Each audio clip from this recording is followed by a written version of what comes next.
I struggle so hard with getting my background to not look crooked. It's either this line is crooked or this line is crooked. It's never that they're both in line. That's just gonna have to do. Hi everyone, welcome back to my channel. My name is Gabby if you are not familiar with me, and I love to talk all things personal finance, organization, and lifestyle. Welcome to my channel, welcome to this video. Thank you guys so much for 20,000 subscribers. I am baffled. I know this is like the 4th time I'm mentioning it, but I am truly baffled at hitting 20K subs. It feels like I was just hitting 10. I don't know, I think I set a goal for myself of 25K subs by the end of the year, and to think that I'm already at 20 and it's like only halfway through the year is really mind-blowing. And I just want to say a huge thank you to every single person that watches, likes, comments, subscribes. It is genuinely making my dreams come true. This is something that I thought would be more of a hobby than anything, but it's become such a fun side job for me, and who knows, maybe one day it'll be a full-time gig. We will chat a bit more about that. For 20K subs, I wanted to do a Q&A, question and answer of all of your guys' questions that you had for me. This could be relating to absolutely anything, and you guys had some juicy ones, so I am excited to get into it. I have only done, I think, like one other dedicated Q&A, and it went over pretty well with you guys, so I'm glad to have a better background though. I was sitting in my car for the last one and it was not good. I hope you guys enjoyed this video. Thank you for leaving questions. I always get nervous when I ask for questions. I'm worried that no one's gonna ask anything. So if you want to be part of the next Q&A, you can either, if you see community posts on YouTube, I usually ask on the community post, but I also put a question on my story on my Instagram. So if you're curious and you want to be part of the next one, especially if you don't want to leave a public comment of a question, you can totally follow me on Instagram. I will leave my handle up on the screen right now, and I will be posting in my stories the next time I do a Q&A. Really appreciate the questions. Thank you guys. Let's dive right into it, I think. I try to lump these questions into like sort of categories. So the first few are like financial questions, so I'll do those at the beginning. The first question is, do you have a money lesson sorry, I'm looking at my laptop. Do you have a money lesson you've learned this year that has changed the way you approach finances, or anything that's stuck with you money-wise in 2025? So this question definitely made me think, because I feel like I've had a good financial grounding for the last like 5-6 years. So I'm just trying to think of like what specifically 2025 has taught me. And I think one of my goals for 2025 was to stop being cheap or like nickel and diming every single person in my life. I think when you are really zoomed in on finances and it's really important to you, it gets really easy to, you know, ask people to pay you back for everything, not want to give a gift, not want to be gracious. It just kind of comes with that territory, right? Like if you're doing a budget every month and you're already struggling to meet that budget, you're going to ask someone back for like $10 and things like that. But I wanted to get out of that mindset. I'm 30 years old. I'm starting to get to that age where I want to be more gracious. It's a quality in people that I really admire, is just to keep giving and, you know, not ask for anything in return. So that is something I really wanted to do, and I think I've done a really good job of it. I've stopped even really thinking about people paying me back. It's also, there's this thing I noticed too, when you're asking for money back for everything, you get hit with bills for things that you forgot about. So like, let's just say you're like, oh, I bought lunch for me and my friend, I'm gonna ask them for half of the lunch. You're probably gonna get hit with a bill that you completely forgot that that person paid for you for. So sometimes it doesn't even balance out. Like by just being more like chill and allowing, you know, things to like go. I think there's also a lot of the times where those people will see that you've done that for them and they will pay it forward. This is something that didn't even change my budget really. It's just like, I'm not worried about collecting money from people as much. And I'm also like willing to pay for a dinner for a friend, buy something nice for somebody out of the blue, that kind of thing. Also, I think something I've learned as well is to stop singularly focusing on how much things cost and always talking about money. It's kind of hard when you're in the financial space it feels like everyone wants to talk about it, but in reality, people don't. I kind of felt myself becoming that friend that was always talking about like money or how much things cost. Like I'd sit down at dinner and be like, oh my God, $35 for a plate. Like that's crazy. But I think this last year, I've started to just stop thinking about it as much, live in the moment, obviously in a responsible way. But I think I've just started to sort of step away from constantly thinking about money. That's the lesson I've learned. Question number 2 here, we have any financial regrets. So for this, I was trying to think of financial regrets, and I honestly, although I've made financial mistakes, they've taught me lessons that have led me here. So I know that's like super cliche, but I don't have really any big financial regrets. I did think of one though that just bugs me. This is relating to our Italy travel home, and the regret I have was not buying the tier of ticket that I can at least get a refund. We basically bought the basic ticket, and on the way home, we had a flight from Italy to London that we bought separately, and then we had our London to Vancouver flight that we booked separately. The Italy to London flight got canceled, and we therefore missed our connecting flight to Vancouver. Booked separately though, so the airline was not responsible for that. And because we booked the basic ticket, we weren't able to get any money back at all. And then we also had to buy tickets last minute, so crazy markup to get home. So that one just like made me sick, because instead of it being like $800 to get home, it was like $3,200 to get home. So I would say like the lesson I learned there was to, especially with long travel, just buy that ticket that's like $100 more so that you can get your money back if something were to happen. Just do it. Next question is, it's a long one, so I'm gonna read it out. How easy is it to incorporate being a YouTuber into your daily life? For example, filming friends, family, daily activities. How comfortable are you with that? And what are your ways to establish boundaries? It's a really good question, actually. I think I would say this is something that's come naturally to me, or that's the wrong way to put it. It's something where I've just listened to my gut with it. I'm very cautious of putting other people in videos. I know not everyone wants to be in YouTube videos, so I typically will check with them first, or I will just put like a very quick clip in, maybe like crop their head out if I feel like they wouldn't want to be in the video. There's definitely people in my life that I know are completely fine with quickly being shown, that sort of thing. Incorporating being a YouTuber into life, it can be hard, especially with vlogging. Like once you start to get into the vlog space, that can be a little iffy. So beforehand, I was doing just more financial sit-down videos, and then I started doing more vlogs, and I feel like people really like vlogs, especially once they have like that connection with you. But it can be hard to know when to just enjoy a moment and not be thinking about filming it. And I also don't want to be that person that's constantly has my camera or my phone out trying to capture moments. I definitely try to balance having some moments where I'm filming and then having others where I'm totally not. Also, I just like to film like with no audio, just like what I'm doing sometimes, and that just makes it easier. I'm not like bringing the camera out and being like, hey, I'm with my friend Michael, you know? It's kind of easier just to film like my lunch on the table and then add context later. There's a couple questions here I will dive into. So the first one is, what inspired me to make my own YouTube channel? And honestly, it's weird because I always wanted to start a YouTube channel. Like even when I was 16, I used to film videos and then I just never would upload them. And I've always loved YouTube. I've been obsessed with YouTube since the Juicy Star 07 days. I used to watch so much like beauty tutorials, hair tutorials, things like that. And then over the years, I've continued to watch YouTube. Like I've always been a YouTube girl. I've always had influencers that I followed and watched videos of. It's just been something that's continuously been a part of my life. So I always wanted to make a YouTube channel, and I kept telling myself that I missed my opportunity. Like initially when I was like 20, I was like, well, I missed my opportunity because now there's all these people that are like giant creators and like new people never get seen. And then eventually that turned into, oh, I'm too old to start a YouTube channel. And then when I made my budget tracker, I was thinking like, how am I gonna market this? And I was like, you know what? This would be the perfect time to make a channel and use it as a marketing. And then if I like doing it, I can keep going. If not, I have a YouTube video for how to use my budget tracker. And I just sort of,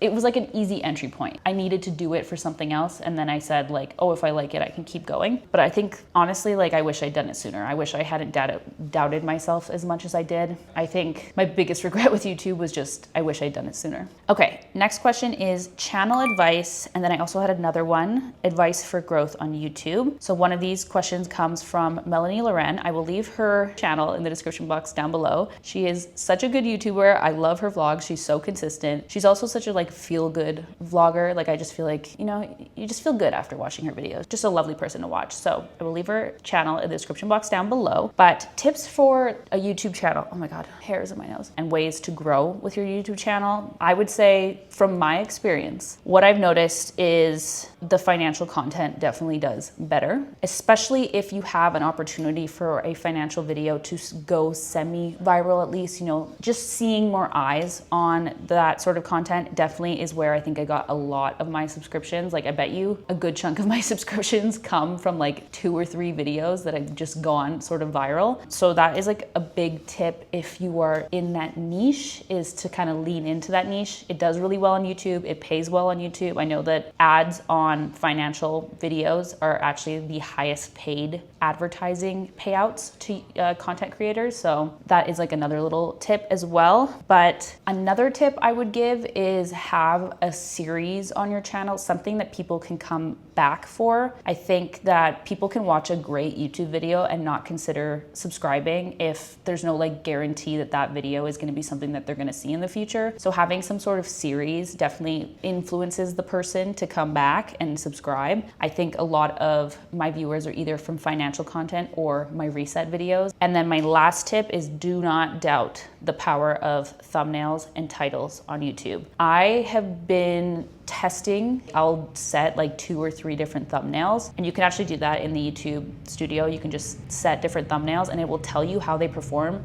And it's kind of crazy how the one that I think is going to do well does not often.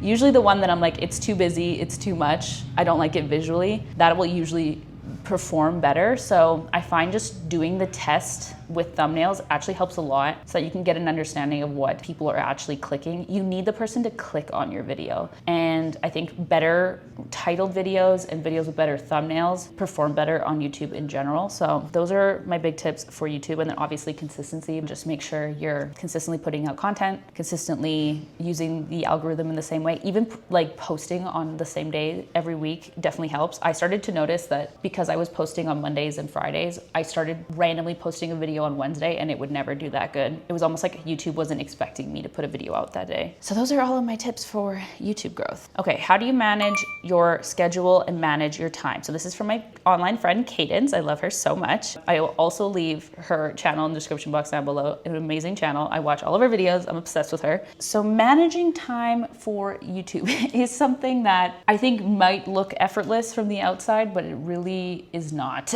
I deeply struggle with just not having enough hours in the day to do all of the things I want to do.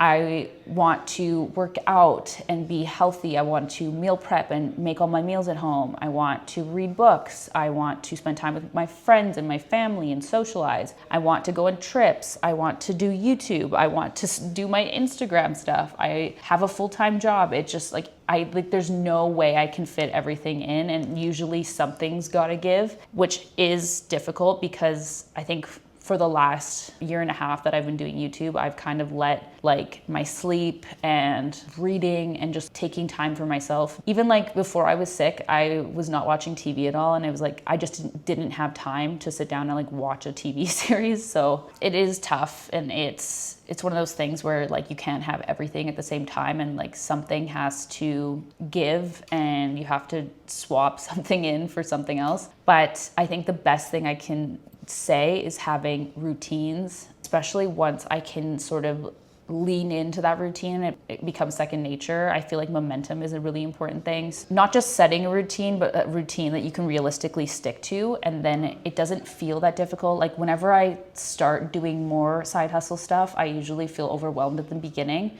because it's just new and there's a lot more that I'm doing. But over time, that just becomes the new normal, and I find ways to make it easier for myself. I find ways to make it fit better in my schedule. You know, like I might meal prep more and not focus on cooking so much day to day, those sorts of things. Yeah, it's a fine balance, but my best tip is just find a routine and stick to it for a few weeks, and then try to find ways to like make that routine even more seamless. Next question is it your goal to go full-time content creator? And then the second question is, where do you picture your life in 5 years? So I would love to be a full-time content creator. I feel very limited by time. I feel like I have so many ideas and things I want to do, especially like the budget tracker. Like I wish I could make like so many other trackers. I wish I could spend time making other digital products. It's just so hard to fit into what I'm already doing. I would love to, you know, make way more short form. I would love to make even more videos. It's just like so limiting how much time I have. And I feel like that's one of the biggest struggles I have. Even if I could go like part-time at work, I feel like that would just free up a lot of space. But I will say that I have a high paying job. So for me, I have definitely gotten comfortable with the income I have coming in. So I don't see myself becoming full-time until I can somewhat replace that income stream. I also don't know how I would do with a variable income. Like I think what I would do is I would incorporate my business and then I would pay myself like a consistent salary just to have some more stability. Like for example, my 9 to 5, I get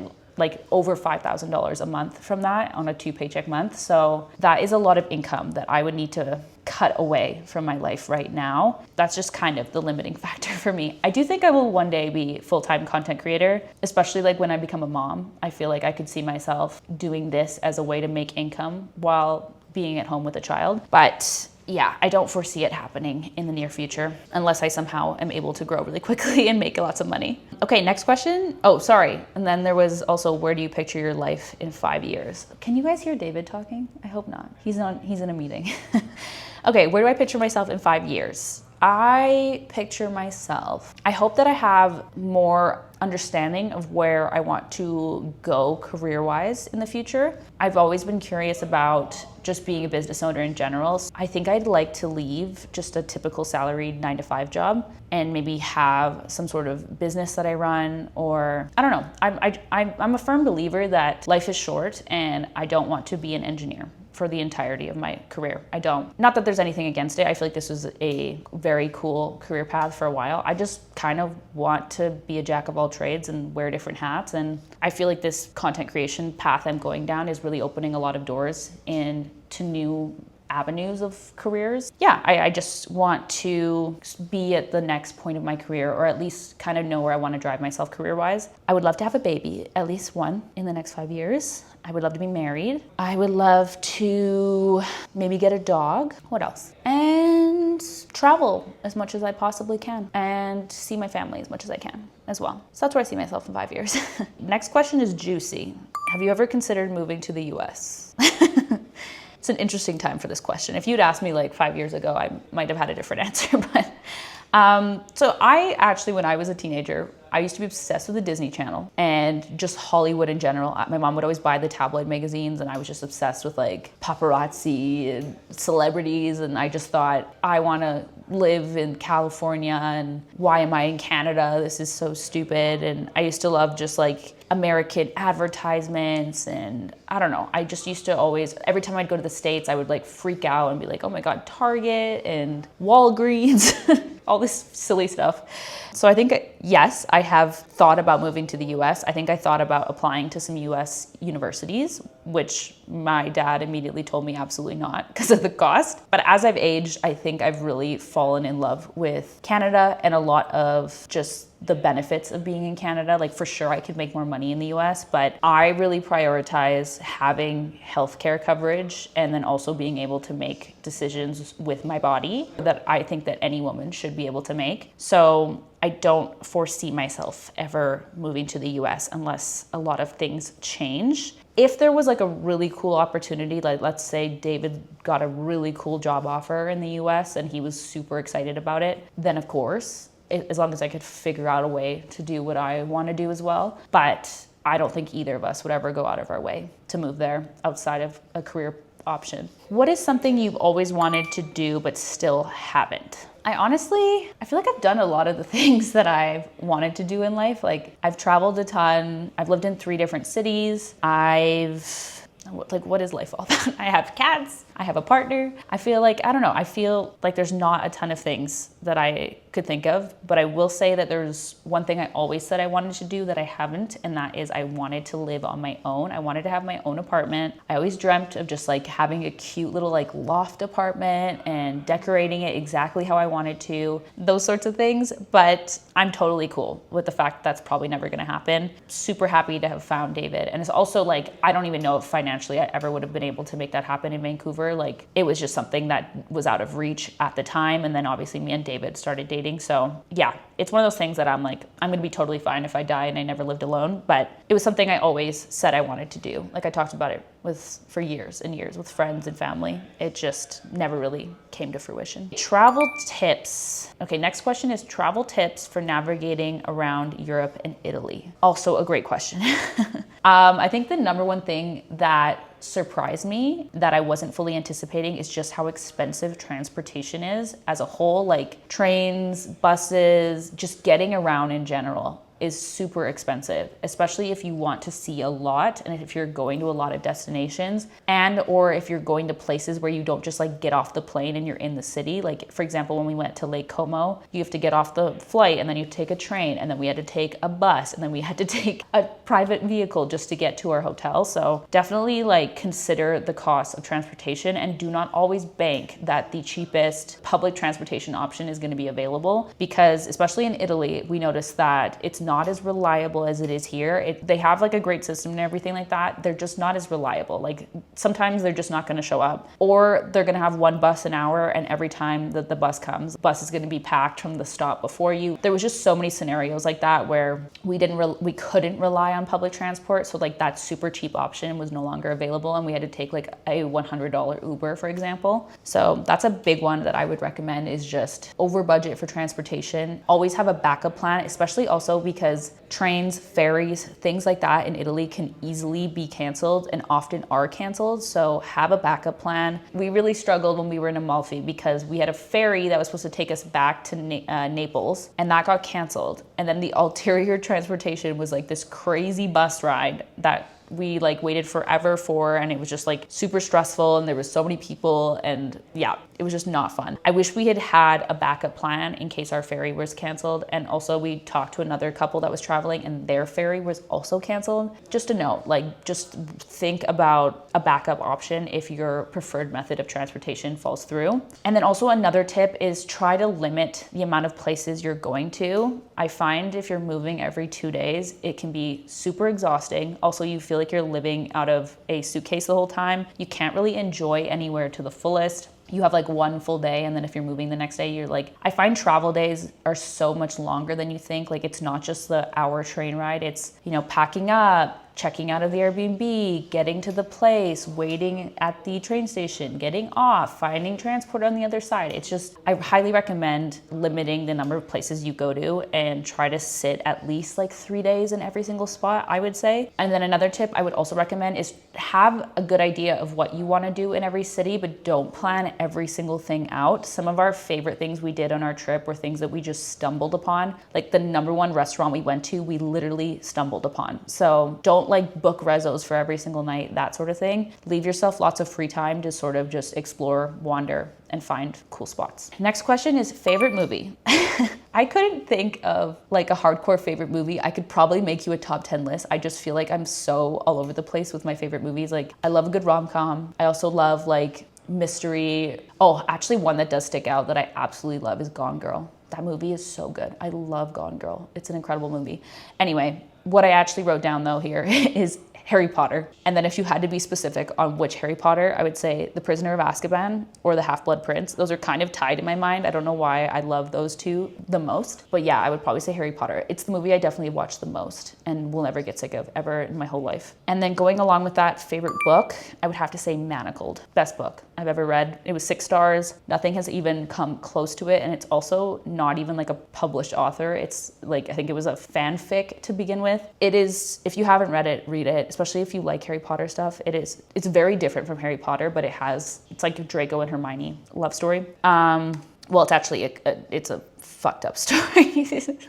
It's not a love story. Did I just describe Manacled as a love story?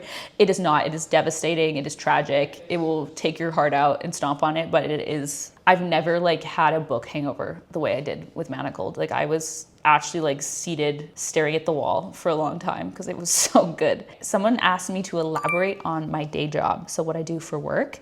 So I am a senior project lead at a construction tech company. So we do not actually build or design any construction. We are hired on as third parties, and we do BIM, virtual construction, digital fabrication, those sorts of services. So a lot of the time I am 3D modeling. We use CATIA, which is a pretty advanced modeling software. They use it typically for airplanes and aircrafts. So yeah, that is what I do for work. The next few questions are questions from my friends.